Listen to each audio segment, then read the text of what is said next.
성경과 함께하는 큐티 시간입니다.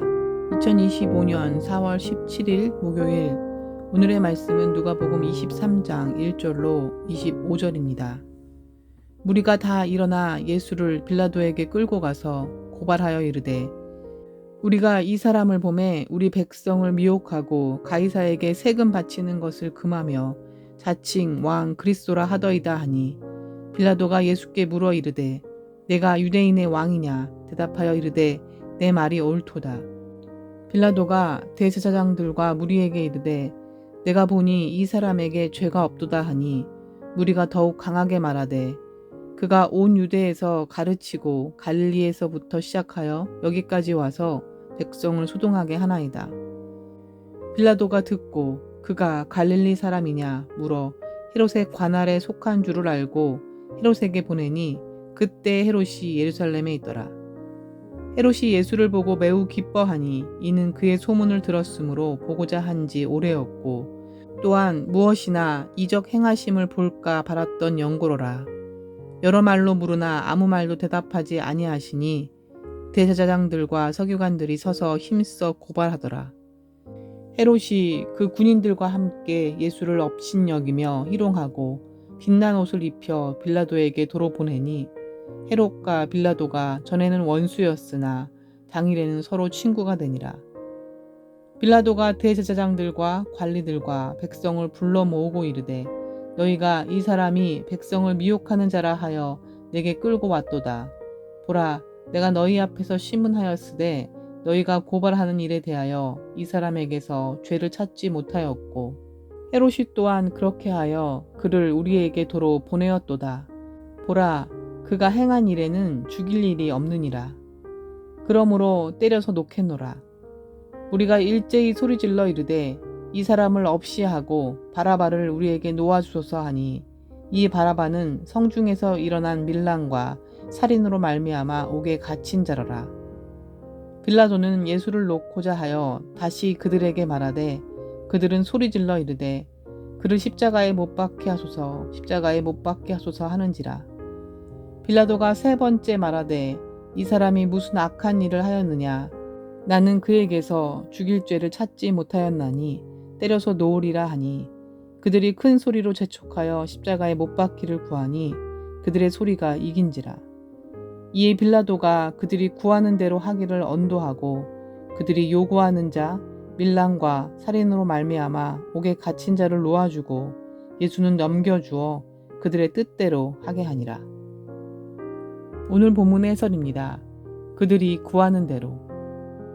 빌라도와 헤롯은 예수님의 무죄를 인정하지만 군중들의 항의는 점점 더 커집니다. 이 와중에 예수님은 아무런 변명도 하지 않으십니다.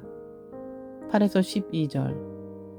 화려한 수사로 자신을 증명하려 하지 않으시고 묵직한 침묵으로 주어진 사명에 순종하십니다.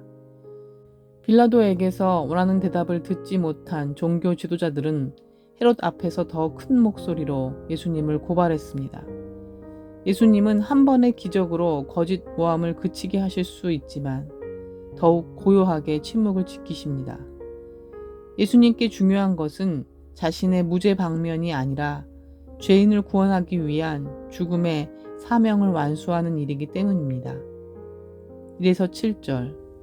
악한 일에 쉽게 단결하는 것이 인간의 본성입니다. 유대인은 바리새파, 사두개파, 에셈파, 열심당 등 각자의 신념에 따라 분열되어 있었지만, 예수님이 납세에 반대하고 유대의 왕이 되려 했다는 모함 앞에서는 대동단결했습니다. 인간의 연약한 본성은 옳은 일보다 죄에 이끌리기 쉽습니다. 따라서 매사에 말씀을 통한 분별력을 갖추어야 합니다. 13에서 21절. 한 번의 타협은 다른 타협의 빌미가 됩니다. 빌라도는 관리들과 백성을 부른 후에 예수님에 대한 무죄를 선언했습니다. 하지만 무죄라고 밝히면서도 예수님께 폭력을 가하여 군중의 마음을 달래고자 했습니다. 빌라도의 타협은 끝내 예수님을 십자가에 못 박으라는 요구의 빌미가 되었습니다. 처음부터 큰 불이 나는 법은 없습니다. 작은 불이 큰 불이 되듯 한 번 죄와 손잡는 일이 나 자신을 송두리째 죄에게 넘기는 일이 된다는 사실을 기억합시다. 22에서 25절. 사람의 요구보다 하나님의 요구에 민감해야 합니다. 빌라도는 3번이나 무죄를 선고할 만큼 예수님에게서 죄를 발견하지 못했습니다. 그럼에도 군중들의 항의와 밀란이 두려운 나머지 사람들의 소리에 굴복했고 그들이 원하는 대로 예수님을 십자가형에 넘겨주고 말았습니다. 사람을 만족시키려는 것이 때로는 하나님을 등지는 일이 될 수 있습니다. 바울이 사람에게 좋게 하랴, 하나님께 좋게 하랴 라고 말한 것처럼 하나님을 기쁘시게 하기 위해 오늘 내가 끊어내야 할 사람의 요구는 무엇입니까? 오늘 말씀을 통해 찾아오신 하나님은 어떤 분이신가? 자신을 죽이려는 기득권을 가진 자들과 선입견에 사로잡힌 무리에 의해 죽임을 당하신 예수님이시다. 죄인들을 살리시기 위해 그들에게 아들을 내어주신 하나님이시다. 재판권을 가진 빌라도와 헤롯은 예수님에 대해 여러 번 다르게 선택할 기회가 있었다. 나는 오늘 아침 눈 뜨자마자 바로 이불 밖으로 몸을 일으킬지 말지, 이를 닦을지 말지, 말씀을 묵상할지 말지 여러 선택을 거쳐 지금 이 자리에 있다. 이런 나의 선택은 오늘 나의 삶에 영향을 미친다. 그런데 오늘 본문에 등장하는 재판권을 가진 빌라도는 예수님이 죄가 없는 줄 알면서도 총독 자리를 지키기 위해 여러 번의 기회를 버리고 예수님을 죽이고자 하는 계획된 무리를 따른다. 게다가 친구가 될 수 없는 헤롯과도 그날은 친구가 된다. 결국 예수님을 믿는 성도에게 영원히 기억된 이름으로 빌라도에게 고난을 받아 라는 사도신경에 이름을 남기게 된다. 이 빌라도의 선택에는 보이지 않는 곳에서 움직이는 권세자들에 의해 보이는 무리들이 움직임에 의해 결정된다. 이렇게 악한 일에는 결집되는 힘이 매우 강한 것은 지금도 마찬가지가 아닌가. 죄가 없는 예수를 죽이고자 하는 세력 앞에 또 불법으로 회유한다. 주님을 직접 죽이고자 하진 않았지만 삶에서 친구 되는 사람과 따르는 무리와 생각은 다르지만 침묵을 선택하는 많은 나의 선택들이 주님을 따르고 있는 것이었는지 이 시간 돌아봅니다. 요즘같이 정치와 언론이 변질되는 것이 기득권을 가진 자들과 편견에 사로잡힌 무리의 합동작으로 이루어지는 것을 보면서 더욱 말씀으로 나를 지키는 것이 생명임을 붙잡기를 간구합니다.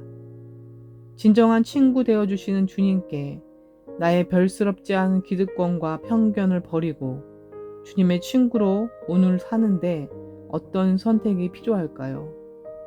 나의 뜻대로 구하는 것이 얼마나 악한지 정직히 보고 오늘도 말씀의 반석 위에 서는 선택을 이어갈 수 있도록 주님 도와주세요. 자신이든 가족이든 친구든 어떤 관계나 또 어떤 목적을 가지거나 별스럽지 않게 여긴 어떤 선택에도 그 선택에 대한 책임과 권리가 주어지기에 팔이 안으로 굽듯 죄를 향하는 선택을 끊어내는 말씀 읽기가 될 수 있도록 주님 인도해 주세요. 예수님의 이름으로 기도드렸습니다. 아멘. 우리는 또 말씀을 함께 묵상하는 길에서 다시 만나요.